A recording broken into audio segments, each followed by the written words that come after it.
ಇಡೀ ರಾಜ್ಯವೇ ಬೆಚ್ಚಿ ಬೀಳುವಂಥ ಒಂದು ಘಟನೆ ಮೈಸೂರಿನ ಉದಯಗಿರಿ ಪೊಲೀಸ್ ಸ್ಟೇಷನ್ನಲ್ಲಿ ನಡೆದಿದೆ.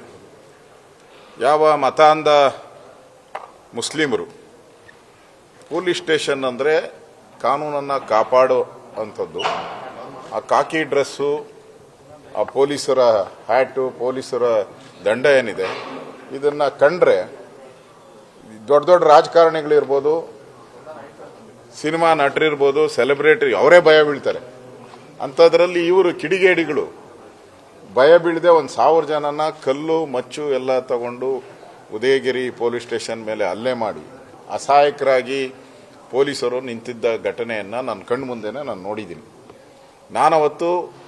ನಾನು ಸನ್ಮಾನ್ಯ ಪ್ರತಾಪ್ ಸಿಂಹ ಅವರು, ನಮ್ಮೆಲ್ಲ ಮುಖಂಡರುಗಳು, ನಮ್ಮ ಶಾಸಕರು ನಾವೆಲ್ಲ ಬಂದು ಪೊಲೀಸರಿಗೆ ಆತ್ಮಸ್ಥೈರ್ಯ ತುಂಬುವಂಥ ಕೆಲಸವನ್ನು ಅವತ್ತು ನಾನು ಮಾಡಿದ್ದೀನಿ.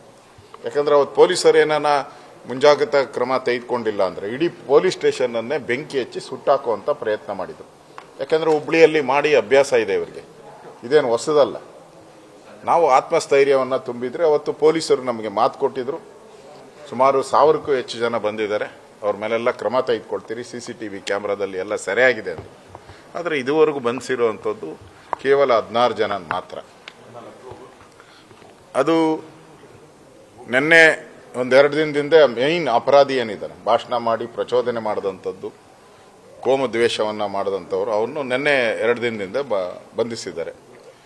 ಪರಮೇಶ್ವರ್ ಅವರು ಬಂದು ಸ್ಟೇಷನ್ಗೆ ಬಂದು ಹೋದ್ಮೇಲೆ ಬಂಧಿಸೋ ಅಂಥದ್ದೇ ನಿಂತೋಗ್ಬಿಟ್ಟಿದೆ, ಯಾರನ್ನೂ ಬಂಧಿಸ್ತಾನೇ ಇಲ್ಲ.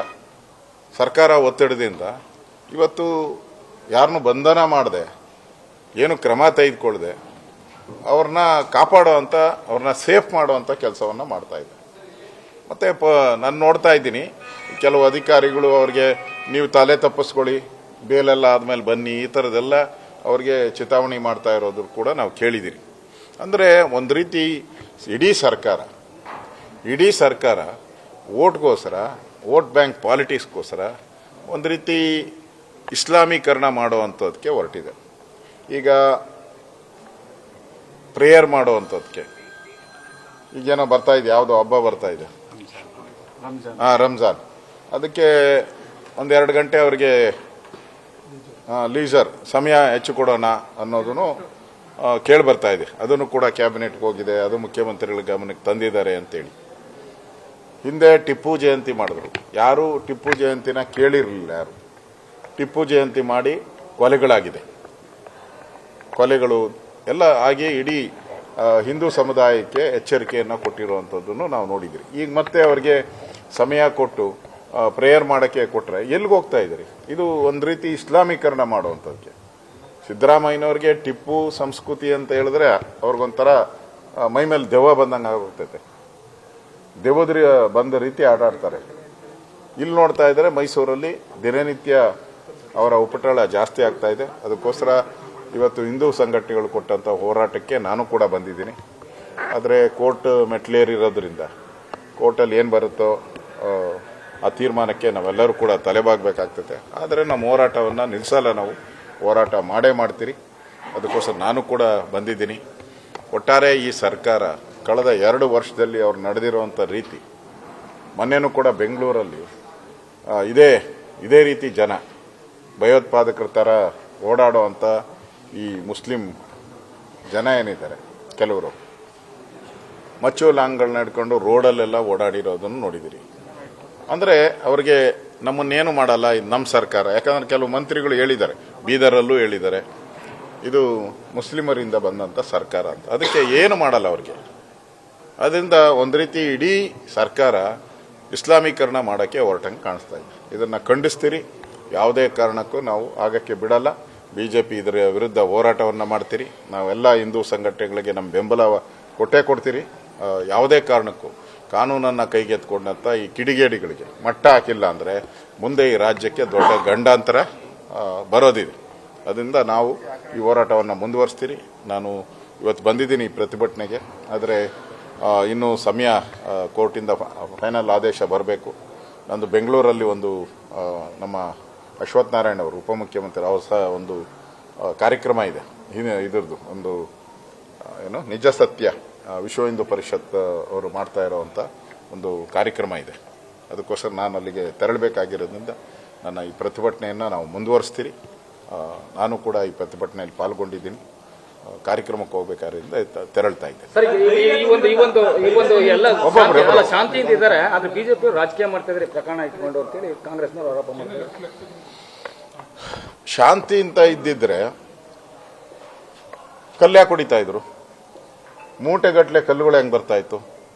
ಶಾಂತಿ ಅಂತ ಅವ್ರು ಹೇಳೋದಾದ್ರೆ, ಯಾಕೆ ಅವ್ರ ಪರವಾಗಿದಾರಲ್ಲ ಇವರು, ಆ ಕಿಡಿಗೇಡಿ ಮುಸ್ಲಿಮರ ಪರವಾಗಿರೋರು, ಅವ್ರು ಶಾಂತಿ ದೂತರು. ಎಲ್ಲರೂ ಶಾಂತಿ ದೂತರು. ಯಾರು ಈ ಕಿಡಿಗೇಡಿಗಳು ಕಲ್ಲೊಡೆದ್ರಲ್ಲ ಅವರು ಶಾಂತಿ ದೂತರು. ನಾವು ಬಿಜೆಪಿಯವರು ಶಾಂತಿ ಕದಡ್ತಾ ಇದ್ದೀರಾ? ತೋರಿಸಿ ಯಾವ್ದಾನ ಒಂದು ಪೊಲೀಸ್ ಸ್ಟೇಷನ್ ಮೇಲೆ ಕಲ್ಲೊಡೆದಿರೋ ಘಟನೆಯನ್ನ ತೋರಿಸಿ ನೀವು ಯಾವ್ದಾನ.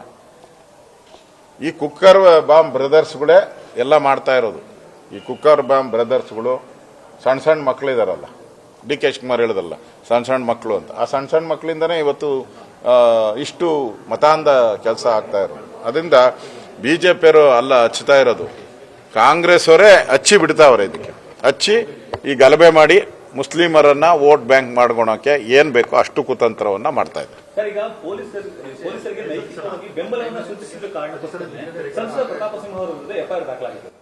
ನೋಡಿ, ಪ್ರತಾಪ್ ಸಿಂಹನ್ಗೇನು ಈ FIR ಅದೇ ಸರ್ವೇ ಸಾಮಾನ್ಯ. ಏನೋ ಒಂದಿನ ಯಾರಿಗಾನ FIR ಹಾಕಿದ್ರೆ ಭಯ ಬಿದ್ದು ಅಯ್ಯೋ ಅಂತ ದಿನನಿತ್ಯ FIR ಯಾರಿಗೆ? ಪ್ರತಾಪ್ ಸಿಂಹ ಮೇಲೆ. ನಾನು ಹೋಮ್ ಮಿನಿಸ್ಟರ್ ಆಗಿದ್ದಾಗೆ ಒಬ್ಬ ಸುಪಾರಿ ಕೊಟ್ಟಿದ್ರು ಪ್ರತಾಪ್ ಸಿಂಹಗೆ. ಅವರ ಪತ್ರಕರ್ತರು ನಾನೇ ಕರೆಸಿ ಮಾತಾಡಿದ್ದೆ ಅವಾಗ. ನಾನು ಭಾಳ ಹಿಂದೆ ಹೋಮ್ ಮಿನಿಸ್ಟರ್ ಆಗಿದ್ದಾಗ ನಾನೇ ಕರೆಸಿ ಹಿಂಗೆ ನೋಡಪ್ಪ ನಿನ್ಗೆ ಸುಪಾರಿ ಕೊಟ್ಟಿದ್ದಾರೆ ಅಂತೇಳಿ ನಾನೇ ಆ ಹೆಸರು ಕೊಟ್ಟು ಬಂದವನು, ಅವ್ನು ಪಿಸ್ತೂಲ್ ತಗೊಂಡಿರೋದು, ಇವ್ರನ್ನ ಫಾಲೋ ಅಪ್ ಮಾಡಿರೋದು ಎಲ್ಲ ಡೀಟೈಲ್ ಕೊಟ್ಟೆ. ಅವಾಗ ನಾನು ಹೇಳಿದೆ ಏನಪ್ಪ ಅಂತಂದ. ಅಣ್ಣ ಇವಾಗ ಬಂದಿದ್ದೀನಿ ಹಿಂಗೆ ಓದ್ತೀನಿ, ನಾನೇನು ಭಯ ಬೀಳಲ್ಲ ಅಂತ ಹೇಳ್ದೆ. ಸುಪಾರಿ ಕೊಟ್ಟ ಪಿಸ್ತೂಲ್ಗೆ ಭಯ ಬಿದ್ದಿಲ್ಲ ಅಂದ್ರೆ ಈ ಕೇಸ್ಗಳಿಗೆ ಭಯ ಬೀಳೋತ್ತ ಪ್ರತಾಪ್ ಸಿಂಹ ಅಲ್ಲ. ಆ ಸಂದರ್ಭದಲ್ಲಿ ನಾನೇ ಅವರಿಗೆ ಸೆಕ್ಯೂರಿಟಿ ಕೊಟ್ಟೆ. ಅವರು ಪತ್ರಕರ್ತರು, ಅವರು ನಿಮ್ಮ ತರ ಪತ್ರಕರ್ತರಾಗಿದ್ರು, ಅಂಕಣಗಳನ್ನು ಬರಿತಾ ಇದ್ರು. ಆ ಸಂದರ್ಭದಲ್ಲಿ ನಾನೇ ಬಲವಂತ, ಅವ್ರು ಬೇಡ ಅಂತ ಹೇಳಿದ್ರು, ನಾನು ಜೊತೆಲಿ ಇಟ್ಕೊಂಡು ದಿನ ಓಡಾಡಕ್ಕಾಗಲ್ಲ, ಅವ್ರು ಕಾಫಿ ತಿಂಡಿ ಕೊಡ್ಸಕ್ಕಾಗಲ್ಲ ಅಂದ್ರು. ಇಲ್ಲಪ್ಪ ಅಂತೇಳಿ ನಾನೇ ಆ ಸಂದರ್ಭದಲ್ಲಿ ಪತ್ರಕರ್ತರಾಗಿದ್ರು. ಆ ಸಂದರ್ಭದಲ್ಲಿ ನಾನೇ ಅವರಿಗೆ ಸೆಕ್ಯೂರಿಟಿ ಕೊಟ್ಟಿದ್ದೀನಿ ಹೋಮ್ ಮಿನಿಸ್ಟರ್ ಆಗಿ. ಅದರಿಂದ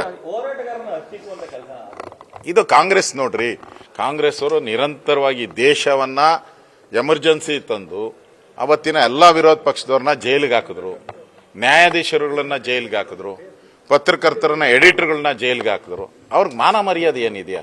ಕಾಂಗ್ರೆಸ್ ಅವ್ರಿಗೆ ಪ್ರಜಾಪ್ರಭುತ್ವದಲ್ಲ ಮಾನ ಮರ್ಯಾದೆನೇ ಇಲ್ಲ. ಅವ್ರಿಗೆ ಉಳಿಸ್ಕೊಳ್ವೆ, ಪ್ರಜಾಪ್ರಭುತ್ವದಲ್ಲಿ ಗೌರವನೇ ಇಲ್ಲ ಅವ್ರಿಗೆ, ಕಾಂಗ್ರೆಸ್ ಅವ್ರಿಗೆ.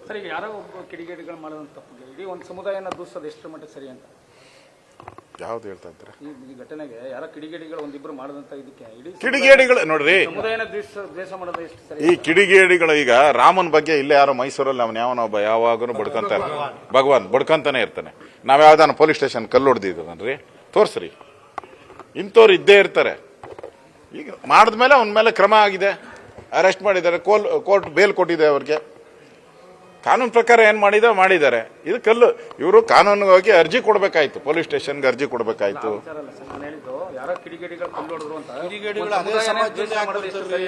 ಸಮುದಾಯ ನೋಡ್ರಿ, ನಾನು ಹೇಳ್ದಲ್ಲ ಪುಂಡ ಮುಸಲ್ಮಾನರು ಅಂತಾನೆ ಹೇಳಿರೋದು. ನಾನು ಎಲ್ಲ ಮುಸಲ್ಮಾನರು ಅಂತ ಹೇಳಿದ್ದೇನೆ. ನಾನು ಪುಂಡ್ರು ಯಾರಿದ್ದಾರೋ ಅವ್ರ ಬಗ್ಗೆನೇ ನಾನು ಹೇಳಿದ್ದೀನಿ. ಇದನ್ನ ಅಧಿವೇಶನದಲ್ಲೂ ನಾವು ಮಾತಾಡ್ತೀರಿ. ಮುಂದೆ ಬರುವಂತ ಅಧಿವೇಶನದಲ್ಲಿ ನಾನೇ ಇದ್ರ ಬಗ್ಗೆ ಅಧಿವೇಶನದಲ್ಲಿ ನಾನು ಮಾತಾಡ್ತೀನಿ. ಈ ಸರ್ಕಾರ ಏನೇನು ವೈಫಲ್ಯ ಮಾಡಿದೆ, ಈ ಸರ್ಕಾರ ಜನಕ್ಕೆ ಎಷ್ಟು ದ್ರೋಹ ಮಾಡಿದ್ದಾರೆ, ಹಿಂದೂಗಳನ್ನ ಎರಡನೇ ದರ್ಜೆಯ ಒಂದು ಪ್ರಜೆಗಳ ತರ ನೋಡುವಂಥದ್ದನ್ನ ನಾನೇ ವಿಧಾನಸಭೆಯಲ್ಲಿ ಪ್ರಸ್ತಾವ ಮಾಡ್ತೀನಿ. ಸರ್ಕಾರಕ್ಕೆ ಕಿವಿ ಹಿಂಡೋ ಕೆಲಸವನ್ನ ನಾನು ಮಾಡ್ತೀನಿ. Thank you. ಕನ್ನಡಿಗರ ಮೆಚ್ಚಿನ ನಿಮ್ಮ ನ್ಯೂಸ್ 18 ಕನ್ನಡ ಈಗ ವಾಟ್ಸ್ಆಪ್ನಲ್ಲಿಯೂ ಲಭ್ಯ. ಕರ್ನಾಟಕ ಮತ್ತು ದೇಶ ವಿದೇಶದ 360 ಡಿಗ್ರಿ ಸುದ್ದಿ ವಿವರವನ್ನ ನೀವು ನಿಮ್ಮ ಕೈ ಬೆರಳುಗಳಲ್ಲಿಯೇ ಪಡೆಯೋದಿಕ್ಕೆ ಈ QR ಕೋಡ್ ಅನ್ನ ಸ್ಕ್ಯಾನ್ ಮಾಡಿ. ನಮ್ಮ ಚಾನೆಲ್ ಅನ್ನ ಫಾಲೋ ಮಾಡಿ, ನೋಟಿಫಿಕೇಶನ್ ಆನ್ ಮಾಡಿ.